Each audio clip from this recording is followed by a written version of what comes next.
การปีนป่ายช่วยให้น้องแมวได้ฝึกฝนทักษะการเคลื่อนไหวและสร้างความแข็งแรงของกล้ามเนื้อ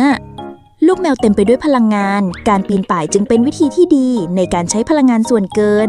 และยังช่วยให้พวกมันได้ผ่อนคลายและลดความเครียดถ้าบ้านไหนมีแมวเด็กหรือแมววัยรุ่นต้องมีที่ให้น้องฝึกปีนน้องๆจะได้อารมณ์ดีและสุขภาพแข็งแรงอย่าปล่อยให้น้องเหมียวต้องปีนป่ายในที่ที่ไม่ปลอดภัยคอนโดแมวคือคำตอบเลือกขนาดให้เหมาะกับน้องนะคะเลือกดูคอนโดแมวในตะกร้าด้านล่างได้เลย